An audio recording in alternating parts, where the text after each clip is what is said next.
Oke, supaya kritik saya terdengar lebih nyaring, saya naik di panggung aja. Saya lupa mengkritik Prabowo, padahal dia banyak salahnya. Kesalahan pertama Prabowo adalah menjanjikan 6.000 mobil SMK. Karena orang protes saya, kenapa enggak kritik setajam kritik pada Jokowi? Oke. Kesalahan kedua Prabowo, di kantongnya tidak dia keluarkan 11 triliun itu. Kesalahan ketiga Prabowo, dia hamburkan APBN untuk bangun IKN. Fair enough? Jadi kalau mau sama ya begitu. Dan kesalahan keempat Prabowo adalah dia diduga keras memalsukan ijazahnya. Itu jawabannya. Jadi kenapa terus menerus Jokowi jadi sasarannya? Karena saya anggota kami, bukan anggota kamu. Kami artinya kapasitas mikir. Kami dihidupkan oleh satu ide, turunkan Jokowi.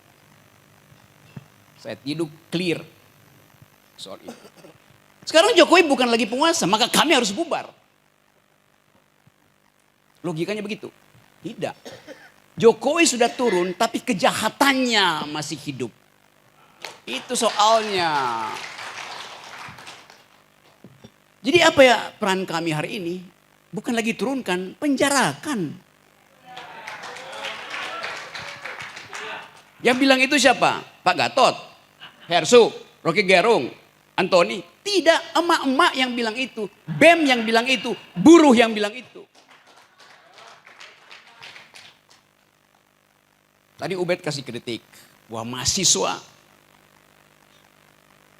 yang bisa diandalkan untuk memulai perubahan itu. Buruh kurang. Fakta minggu lalu, Jumhur teriak keras dan semua sosial media.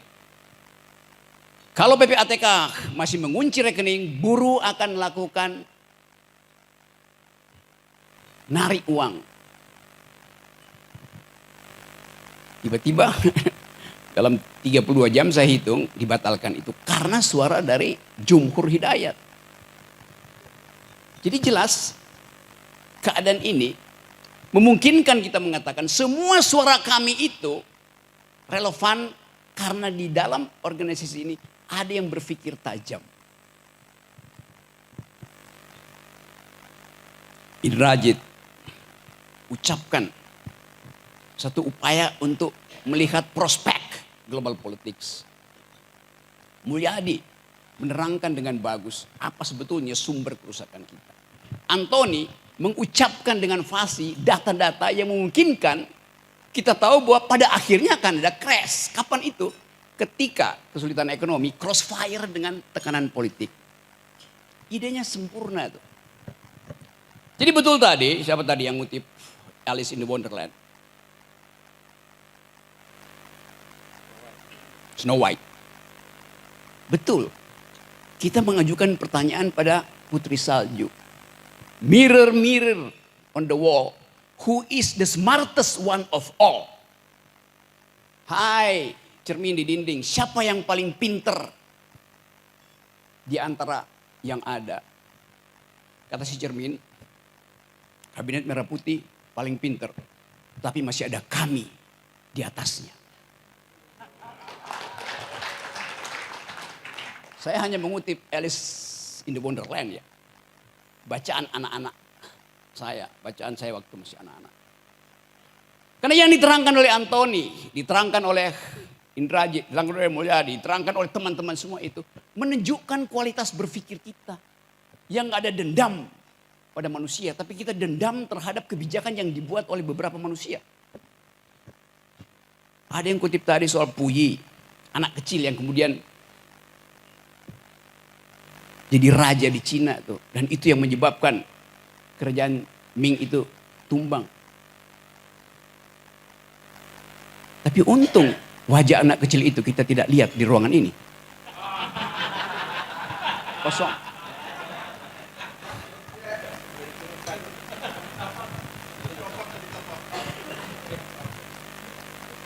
Tapi buat saya Presiden Jokowi tidak melanggar konstitusi ketika menyodorkan anak kecil itu. Dia tidak melanggar konstitusi. Yang dia langgar adalah Undang-Undang Perlindungan Anak. Jadi dia mesti dipenjara karena itu. Menyuruh anak-anak bermain di wilayah orang dewasa itu melanggar Undang-Undang Perlindungan Anak. Itu keadaan kita hari ini. Kalau kita coba bikin refleksi yang lebih tajam lagi. Semua udah ucapkan itu dengan dalil yang kuat bahwa mengambil jarak dari penjahat adalah keputusan moral. Harusnya jadi keputusan moral, bukan keputusan politik. Pak Prabowo terpilih secara elektoral. Dia punya kekuatan elektoral. Tapi hasil kekuatan elektoral itu adalah hasil transaksi politik. Bisa nggak dia ubah itu dari kekuatan elektoral menjadi kekuatan moral? Itu yang kita perlu beritahu pada presiden. Anda menang secara elektoral, tetapi ada masalah moral di situ. Maka bring moral back into politics. Kita mau itu supaya jarak itu terjadi. Nah, kami adalah kekuatan melalui perspektif moral itu. Kita nggak punya masa. Tapi keterangan-keterangan yang diucapkan oleh emak-emak, diucapkan oleh BEM, diucapkan oleh jurnalis, diucapkan oleh masyarakat sipil, diucapkan oleh mereka yang sedang mengibarkan bendera One Piece, semuanya adalah moral call pada Presiden Prabowo. Karena tadi masih ada harapan. Coba saya ulas secara lebih sedikit teoritis supaya saya terhindar dari delik ya.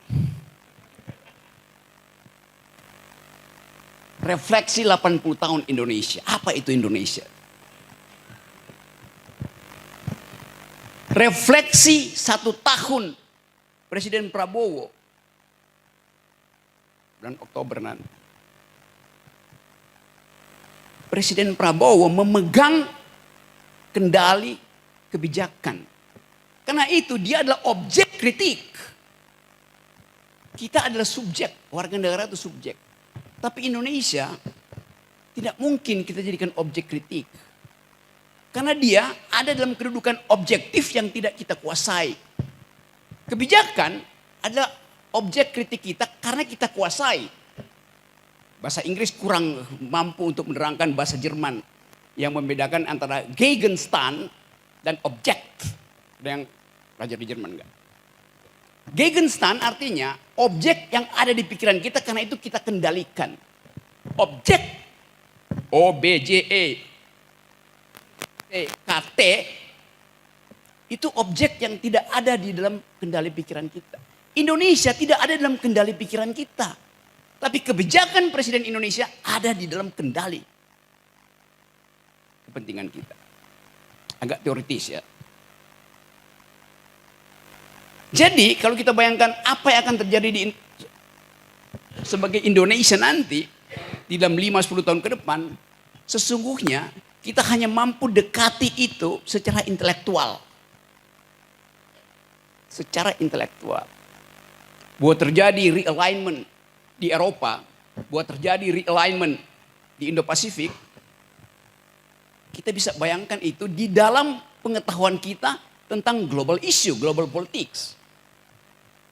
Berapa bulan lalu di situs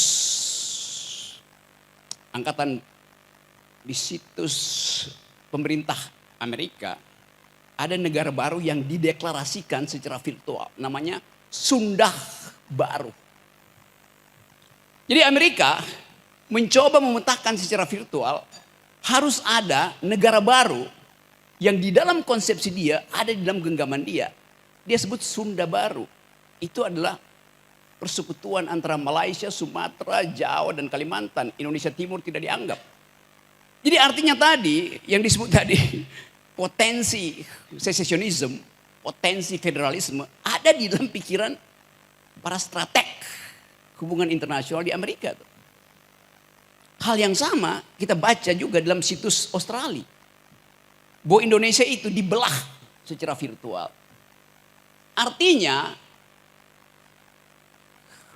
aliansi antara Amerika dan Australia sudah punya semacam kesepakatan untuk melihat masa depan 20-30 tahun ke depan itu. Jadi kita coba lihat pergumulan politik kita dari perspektif global politics yang tidak mungkin secara objektif kita kendalikan. Tetapi kepemimpinan Presiden Prabowo dengan sendirinya objek dari pengendalian kita. Karena hubungan legitimasi tadi. Nah kita coba bikin proyeksi. Apa yang akan terjadi 1 tahun setelah Presiden Prabowo memerintah? Pasti kesulitan ekonomi tidak mungkin diselesaikan dalam 90 hari ke depan. Jadi konstatasi Pak Antoni sangat mungkin dijadikan alasan untuk menguji legitimasi Presiden 90 hari ke depan. Sangat mungkin, sangat dekat keadaan itu. Pembicaraan kita hari ini disiarkan streaming lewat Edi Mulyadi dan beberapa YouTuber. Real time pembicaraan kita di sini dibaca oleh investor-investor dunia yang mau masuk ke Indonesia, mau masuk ke Danantara segala macam, yang lagi nongkrong minum kopi di Singapura, di Orchard Road atau di Ginza, di Tokyo. Mereka saling kirim-kirim WA. Lu denger nggak uraian Antoni?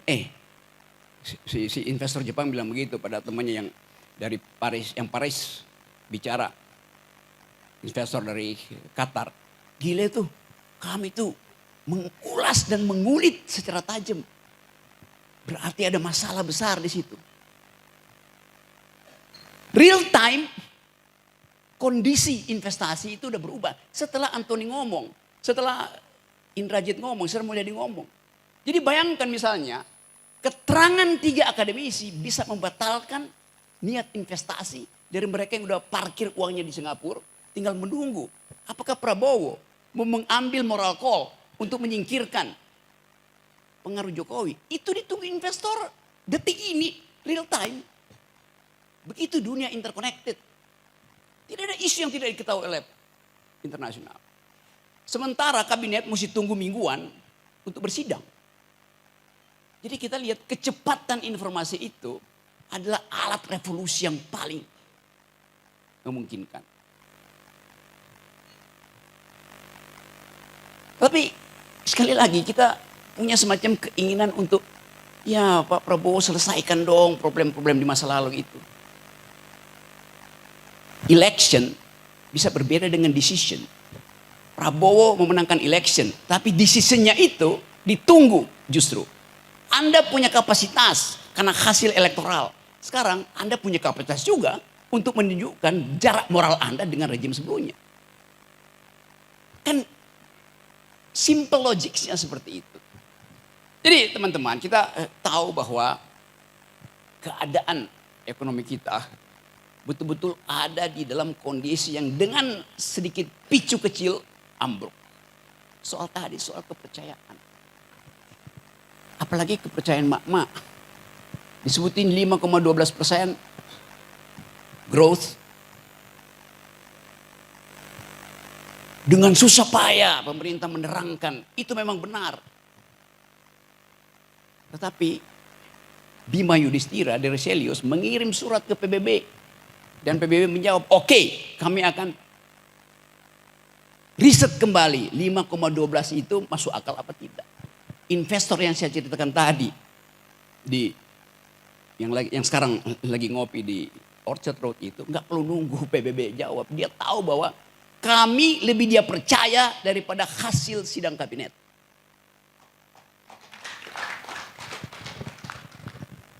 Logik dari data itu.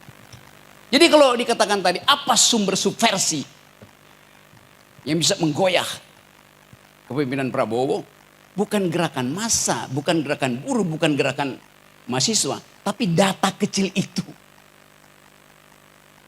yang bisa dibaca. Mungkin sekarang itu running text dari Bank Indonesia diperhatikan terus oleh investor. Kapan kita intervensi supaya rupiah itu jatuh? Gampang. Financial market itu sangat peka terhadap satu dua pikiran yang tiba-tiba di-upload dan merasa ini yang gue tunggu untuk memutuskan invest atau tidak. Kita ada dalam kondisi itu. Dan saya kira Presiden Prabowo juga mengerti kondisi itu. Dari sumber yang lain. Mungkin juga dari sumber teman-teman yang ada di sini. Dari Jumhur, dari Syahganda. Yang berupaya untuk membantu perspektif tapi tetap dengan jarak moral tuh. Syahganda, Jumhur, saya tahu gak mungkin terbalik. Jadi kecurigaan itu betul-betul harus kita pastikan hasil analisis rasional kita. Ya saya tahu orang mengatakan Rocky Gerung itu pesimis terus. Sementara kabinet, menteri-menteri bilang harus optimis. Oh ya. Saya pesimis yang rasional. Kabinet optimis yang irasional. Udah. Karena kita bikin kalkulasi. Jadi sebetulnya kalau Presiden Prabowo mendengar uraian di sini, dia harusnya punya moral call untuk mengatakan, saya paham apa yang diucapkan oleh kami. Dan itu yang saya inginkan. Tapi tolong bersabar Pak Gatot. Tunggu momentum. Tolong bersabar Said Didu. Tunggu siasatku. Tambahkan sabarmu Pak Lanyala. Karena aku lagi menyusun strategi. Saya membayangkan Prabowo bicara itu di dalam hatinya. Dan kesempatan seperti ini jadi pengukur antara siapa yang menginginkan Indonesia bertumbuh di dalam pengetahuan, bertumbuh dalam keadilan, dan siapa yang hanya mengendus-ngendus jabatan dan berupaya untuk menempel pada kekuasaan. Jadi bagus betul hari ini ada refleksi, dan kita tahu bahwa setiap refleksi tidak harus menghasilkan aksi. Tidak harus menghasilkan aksi. Tapi refleksi yang bermutu hanya didasarkan pada kemampuan kita dan keinginan kita untuk membuat aksi itu tiba secara mendadak.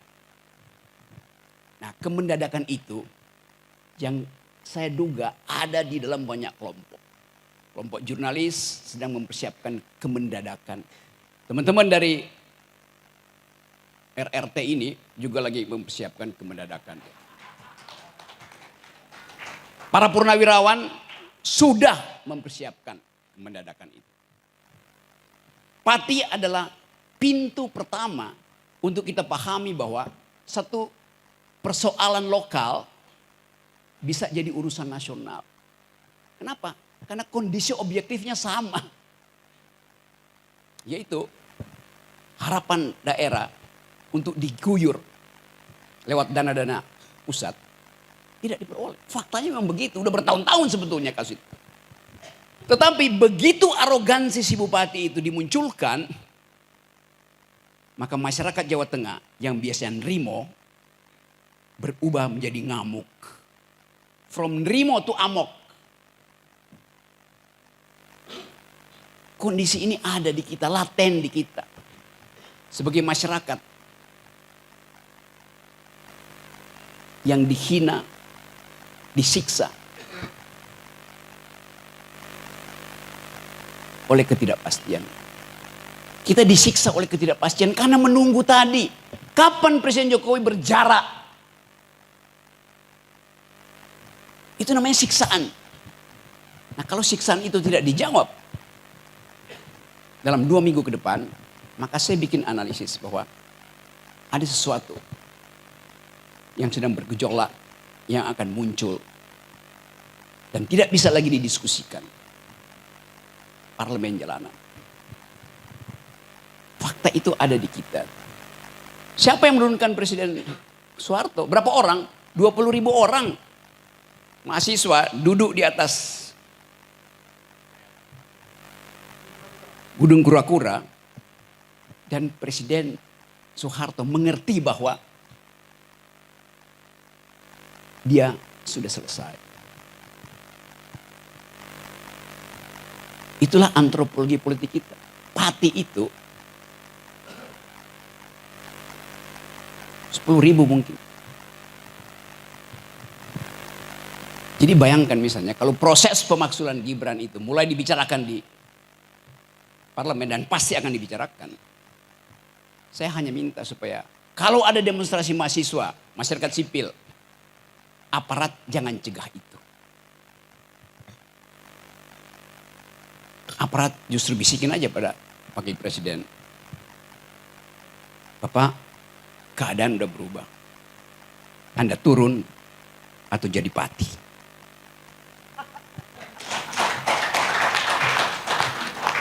Itu menyelesaikan banyak hal. Lebih efisien daripada minta proses DPR, kirim ke Mahkamah Konstitusi, balik ke MPR. Itu tukar tambahnya panjang. Jadi pati bisa terjadi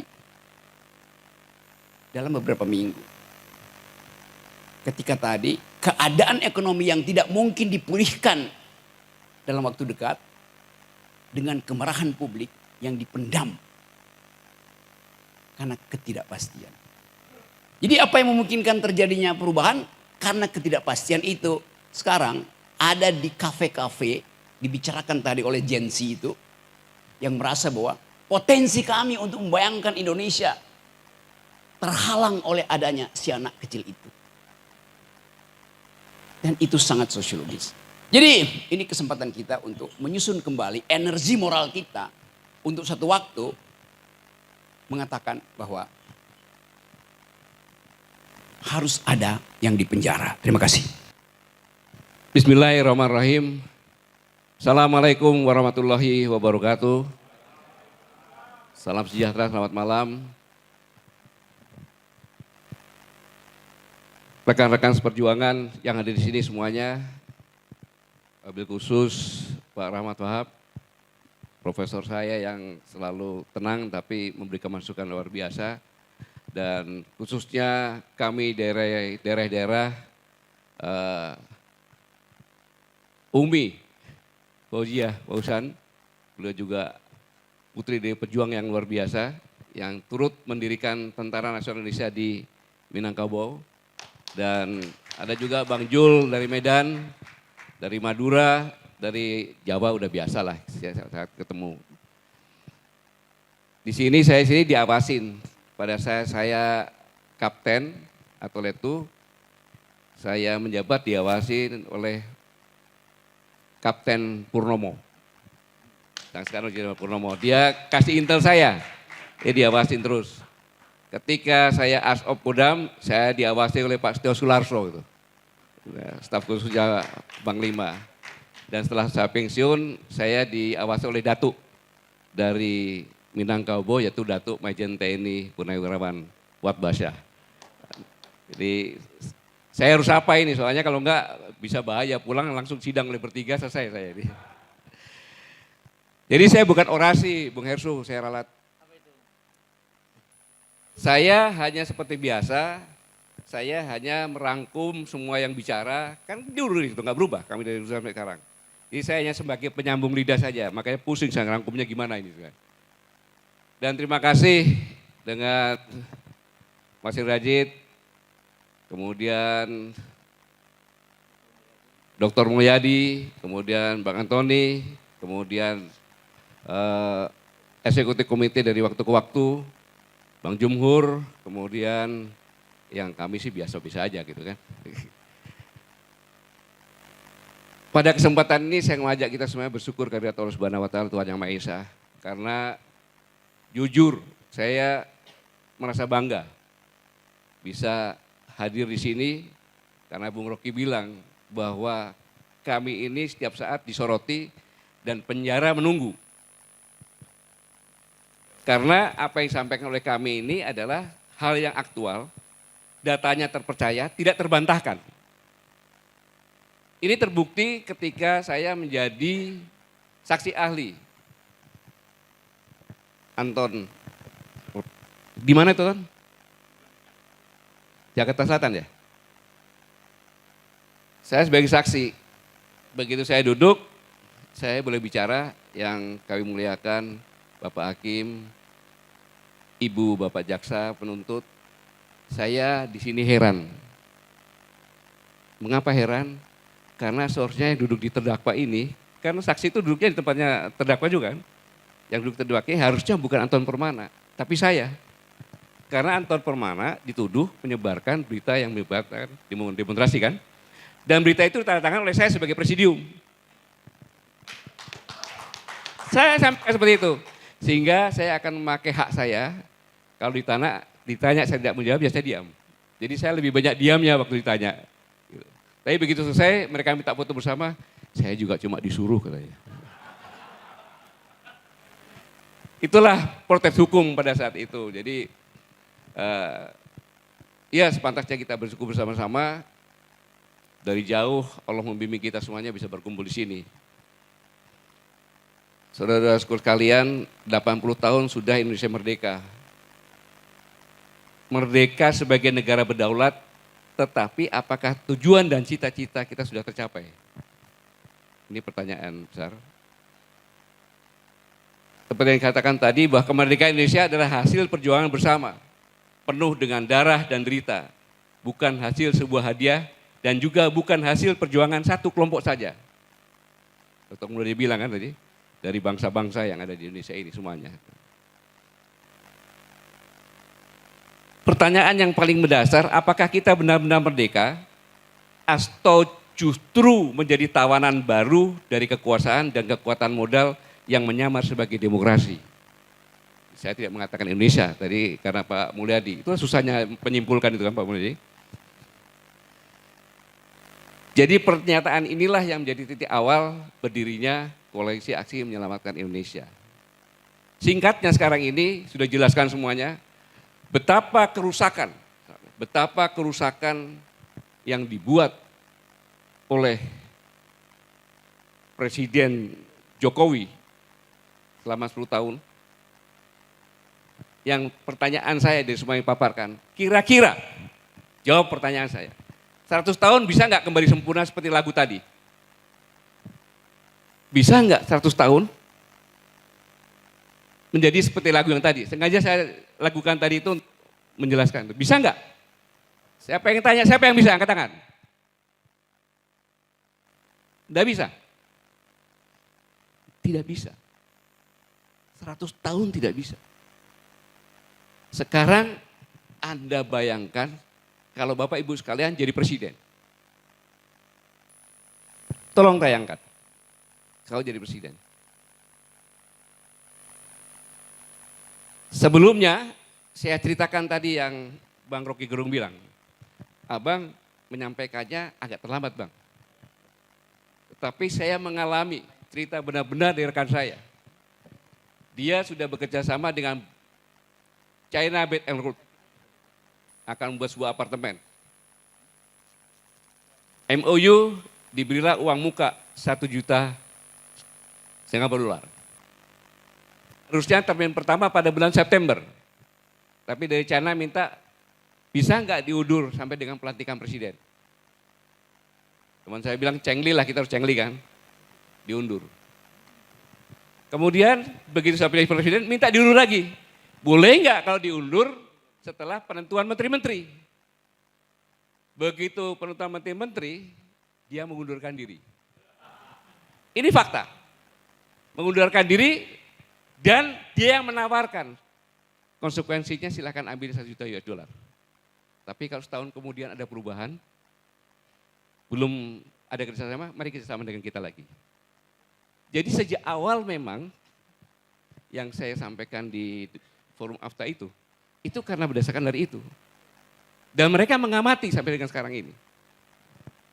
Nah, sebelumnya lagi, saya menjelaskan seperti Bang Ubedillah sampaikan. bahwa kemiskinan di Indonesia ini by design. By design. Kenapa? Karena kalau orang kelaparan, kemiskinan, mudah dikendalikan. Ini sebuah teori. Harus hati-hati kalau bilang teori ini. Saya diawasi terus sama Bang Rocky Gerung. Kalau salah Bang, bilangnya nanti aja Bang sekarang Bang. Teori Marx bahwa kalau orang lapar itu mudah dikendalikan. Anda ingin bukti, silakan pulang, beli ayam, ya kan, beli ayam, dikurung 3 hari jangan kasih makan, kasih minum aja. Setelah 3 hari cabutin bulunya satu persatu. Oke. Habis itu taruh. Anda datang lari kan? Coba bawa beras. Datang itu ayamnya. Jadi teori inilah yang dilakukan sehingga pada saat pemilu yang akan datang itu mudah dikendalikan. Cukup dengan amplop-amplop itu saja. Mengendalikan membuat orang miskin paling gampang. Apa? Korupsi. Dengan korupsi itu sangat masif cepatnya terjadi kemiskinan. Dan itu terbukti. Kalau dihitung-hitung selama tahun kemarin saja sebelum pemilu. Itu saya pikir ratusan triliun atau mungkin sampai 1000 triliun bisa terjadi itu korupsinya. Mungkin dicek datanya itu. Bagaimana Pak Antoni? Kira-kira berapa Pak Antoni? 1000 lebih. 1000 lebih. Sekaligus juga untuk bahan sandera. Untuk pejabat-pejabatnya. Nah, yang jahat lagi. Ya, sangat jahat lagi. Coba bayangkan kalau Bapak Ibu sekalian jadi presiden, bayangkan benar. Jadi presiden. Begitu jabat, bulan Januari, Menteri Keuangan Bu Sri Mulyani memastikan kenaikan PPN 12% sesuai dengan ketentuan undang-undang yang berlaku pada bulan Januari 2025. Jadi pada saat Presiden jabat, bulan Januari PPN 12% diberlakukan. Untungnya pada tanggal 31 Desember, Presiden Prabowo membatalkan keputusan tersebut, hanya mengenakan kenaikan menjadi 12% untuk barang dan jasa saja. Baru jadi presiden di tahun pertama, sudah disibukkan dengan ini dan harus tampil sendiri untuk membatalkan. Ini Januari. Selanjutnya, bulan Januari lagi, heboh ditemukan pagar laut. Maksud jam berapa SMS loh. Di Tangerang. Pada saat itu Presiden merintahkan bongkar. Tetapi Menteri KKP bilang jangan dibongkar, melarang. Karena untuk barang bukti, insubordinasi dari menterinya. Belum 1 bulan di bulan Januari, sudah terjadi seperti ini. 2.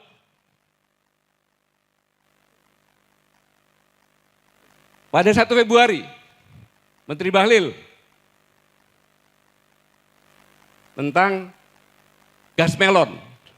Pakai antri-antri, kemudian ada yang sampai meninggal. Baru 2 bulan udah 3 perkara nih.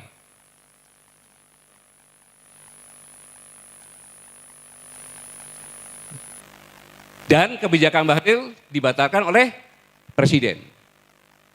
Yang keberapa itu? 3 ya? Masih bulan Februari lagi. Heboh, bensin oplosan. Ini kalau terlambat diketahui, mesin-mesin motor masyarakat kecil itu rusak ini. Akhirnya berbondong-bondong ngisi bahan bakar di Shell. Sebelum saya lanjutkan, saya menduga ini adalah sabotase struktural. Disabotase yang dilakukan oleh struktural pemerintahan sendiri. Saya menduga itu. Boleh saya menduga seperti itu. Kalau dia panggil saya sebagai yang menyampaikan ini. Sabotase struktural yang dilakukan oleh pemerintah kepada presiden. Hasilnya nanti saya kasih lihat hasilnya.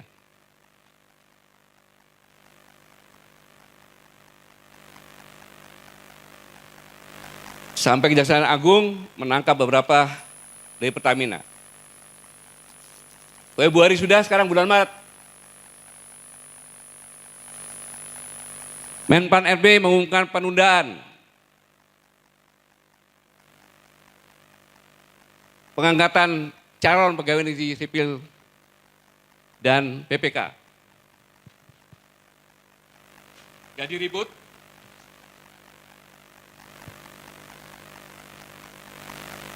Keputusan itu menimbulkan gejolak dan Menseknek atas perintah Presiden Bapak Prasetyo Hadi pada tanggal 17 Maret akhirnya mengumumkan pengangkatan CPNS dan PPK dipercepat.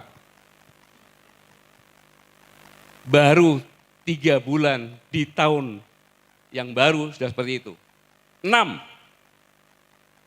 PPATK melakukan pemblokiran rekening bank yang tidak aktif selama 3 bulan. Logika berpikirnya, tidak mungkin PPATK melakukan itu. Itu kan tidak terduga. Karena PPATK adalah intelijen untuk keuangan. Dia tidak punya hak, hanya melaporkan. Harusnya sudah dipenjara ini orang ini. Presiden turun tangan lagi. 122 juta rekening diblokir. Heboh. Kalau seandainya tidak diatasi, bayangkan seandainya 122 juta ini antri di bank dan narik rekeningnya. Jatuh nggak Presiden?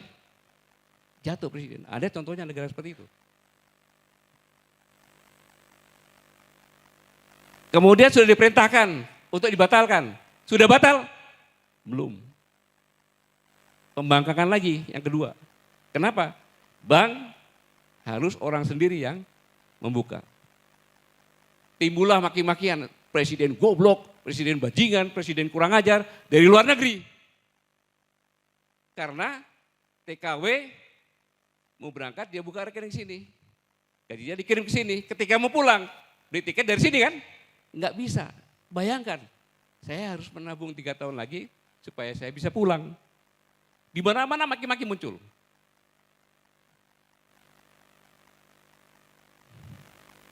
Itu kelakuan PPATK. Selanjutnya, muncul pemerintah sedang merampas uang rakyat.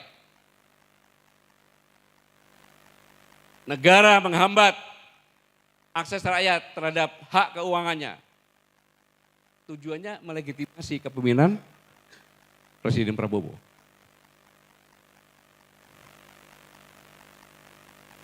Kemudian April, sengaja bulan April nggak ada.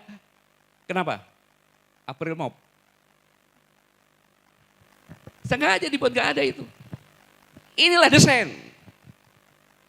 Nggak ada.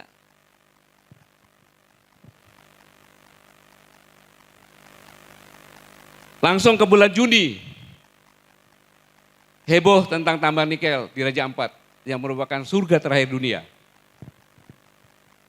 Dunia internasional juga mengutuk. Pada tanggal 10 Juni atas arahan Presiden, 4 dari 5 syub nikel di Raja Ampat dicabut oleh Menteri SDM. Padahal Menteri SDM ada di dalam 4 itu.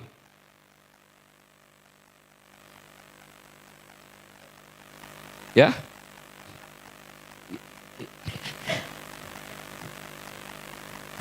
Belum selesai itu, ada lagi gara-gara lagi. 4 pulau di Aceh. Oleh Menteri Dalam Negeri. Ya kan? Dikasihkan ke Sumatera Utara. Udah meningkat kepada kemungkinan disintegrasi bangsa. Siapa yang jelek? Presiden lagi. Mereka ini hebat mendesain ini.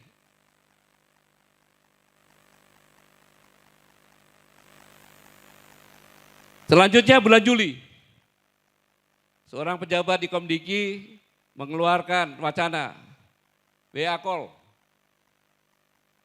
Dibatasi hanya untuk mereka yang membeli paket internet premium. Tapi habis itu sampai sekarang belum ada kejelasannya. Ini kan menimbulkan kemarahan masyarakat bertubi-tubi. Bertubi-tubi. Kepada siapa? Ya presiden, karena pemerintah. Akhir Juli, amplop pernikahan dipajaki. Dari Dirjen Pajak, habis itu menganulir, saya tidak melakukan itu. Bayangkan kalau Anda jadi presiden, bagaimana itu? Bisa berkonsentrasi. Kemudian, akhir Juli, tanah nganggur selama 2 tahun disita negara.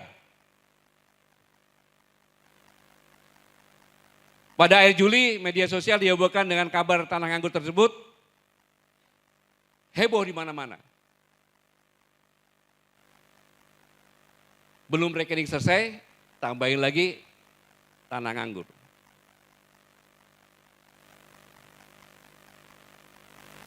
Akhirnya muncul di media sosial, rekening nganggur 3 bulan diblokir, tanah nganggur selama 2 tahun disita negara. Kami nganggur bertahun-tahun, pemerintah tak peduli. Tapi muncul lagi waspada, janda yang 2 tahun bisa disita oleh pemerintah. Muncul itu.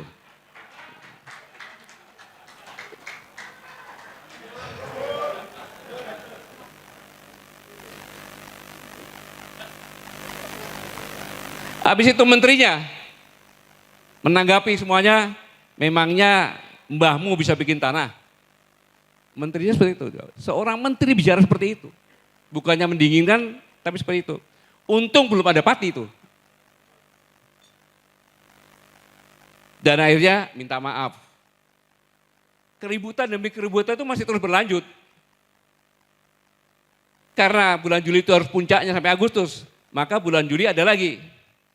Ketika Presiden memberikan abolisi dan amnesti untuk Thomas Lembong dan Hasto, keputusan Presiden diserang. Saya tahu yang menyerang itu adalah gabungan YouTuber Nusantara. Akhirnya majulkan Prabowo. Itu tujuan mereka memang. Bahkan saya yakin Bapak Ibu sini mungkin setengahnya lebih sudah membenci sama Prabowo. Gitu. Iya kan? Saya bicara tenang. Kenapa? Kami itu adalah organisasi yang mandiri dari orang-orang intelektual yang sudah final, maka kami tidak mencari posisi. Saya ulangi, kami tidak mencari posisi, tapi kami mencari kontribusi apa yang bisa diberikan kepada negara ini agar selamat. Jadi jangan dibilang saya orangnya Prabowo, bukan. Ketika pemilu kemarin, saya tidak. Bahkan dari diskusi apakah kami kita bubarkan karena sudah memasukkan politik praktis, jangan. Itulah hebatnya kami. Lebih baik kami nonaktif sementara memilih. Ya silakan.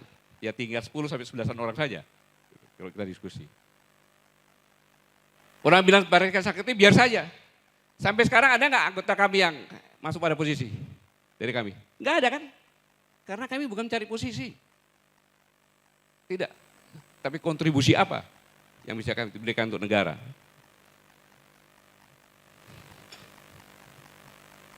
Kemudian 8 Agustus 2025, Menteri Keuangan lempar wacana rakyat untuk ikut urunan dan partisipasi untuk gaji dosen. Di kampusnya Pak Saganda itu udah ngomongnya itu.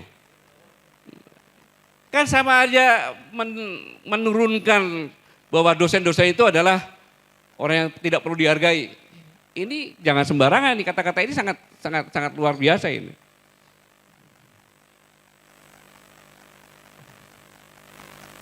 Nah kemudian puncaknya tanggal 13 Agustus 2025, Demo besar di Pati menolak kenaikan PBB sebesar 250. Terjadi keributan. Ya ada kesalahan kepemimpinan, ya. Tapi inilah yang saya katakan bom waktu yang didesain dengan cara cerdas. Saya ulangi, bom waktu yang didesain secara cerdas untuk mempercepat penurunan Prabowo digudingkan. Sudah nggak tahan supaya anaknya naik. Boleh saya menduga seperti itu. Memang benar seperti itu kan ide intinya. Karena apa?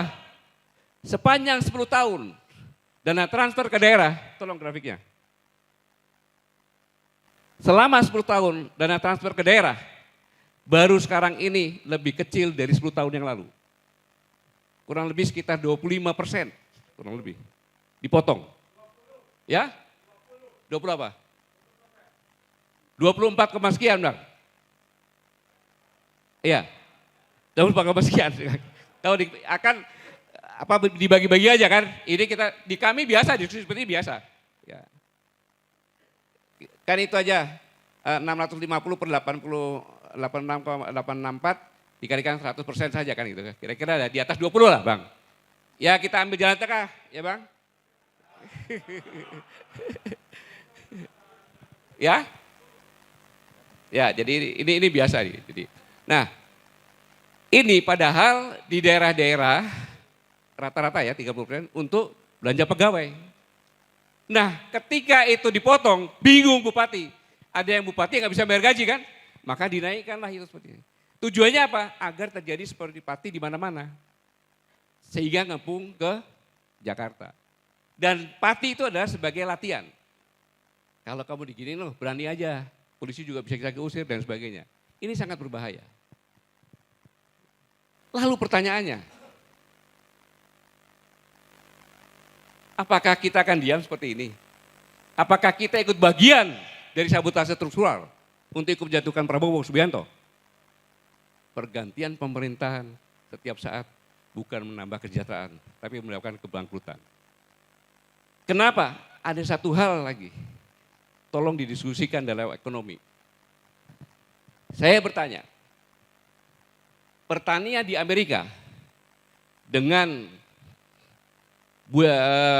benua yang banyak datar, dengan teknologi pertanian, dengan bibit yang berkualitas, kira-kira lebih bagus di Amerika atau di Indonesia? Lebih efisien di Amerika atau di Indonesia? Logika berpikirnya kan di Amerika kan? Maka di Amerika kira-kira lebih murah nggak dari Indonesia? Lebih murah dong. Begitu 0% Bung, lebih murah 20% aja. Habis di sini masuk. Mulai dari gandum, jagung, kalau perlu padi.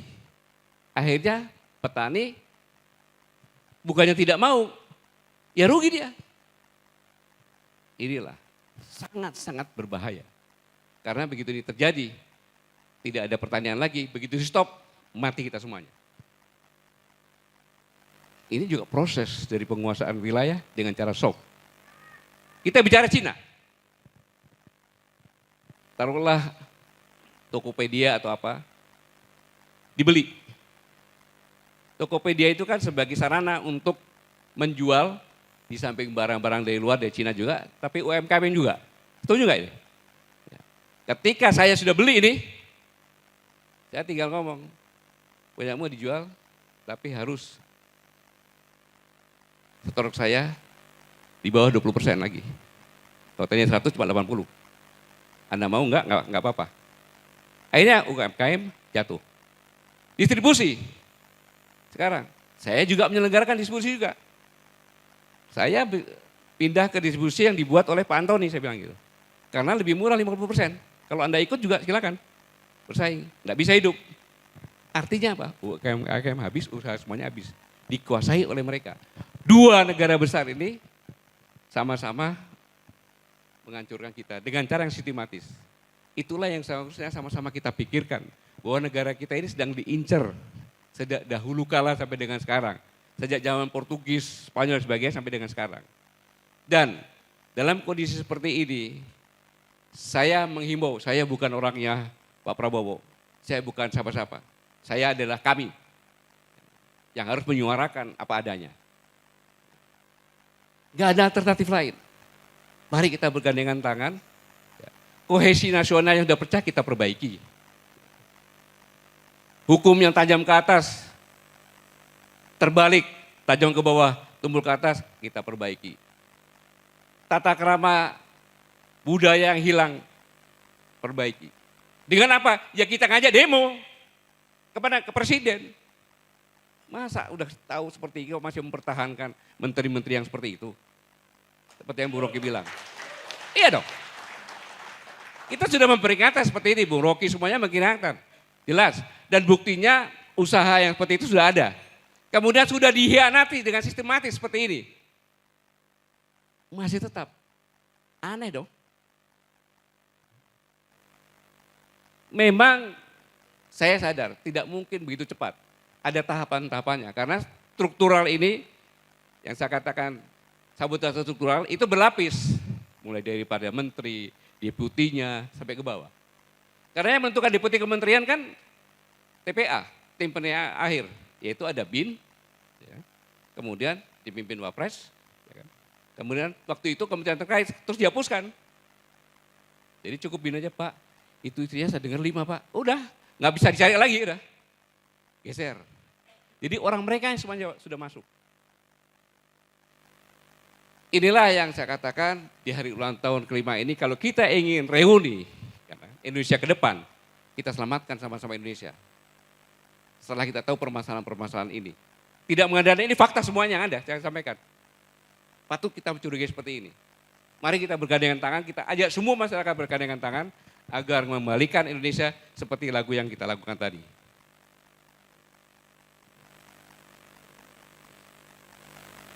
Ya, itu cara yang paling efektif. Tapi caranya adalah bukan cara seperti yang tadi, bukan cara lewat konstitusi.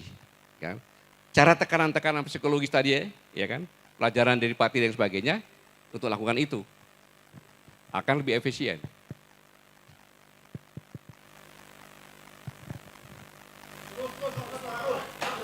Cukup ya? Apalagi yang mau bicarakan aja.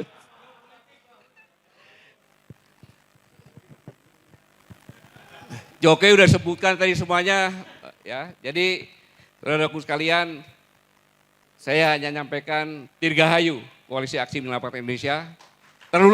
Teruslah kita kobarkan perjuangan kita, jangan surut sampai kapanpun. Karena kita berjuang hanya untuk negara kesatuan Republik Indonesia yang sama-sama kita cintai. Terima kasih atas kehadirannya. Nanti kalau terlalu panjang, nanti dimarah sama Bung Rocky, udah melotot ya tadi, tasnya udah dibawa, ya. Sekali lagi, terima kasih, mari kita lanjutkan perjuangan kita, karena bangsa ini memerlukan kita seperti yang Bung Rocky katakan. Jangan takut apapun, jangan takut apapun. Ya. Bang Yuhur bisa jadi pimpinan buruh karena perjuangan. Bangsa Ganda sebentar lagi mungkin apa, nggak tahu. Ya. Bang Antoni juga sama kan gitu, apalagi. Ya. Ya.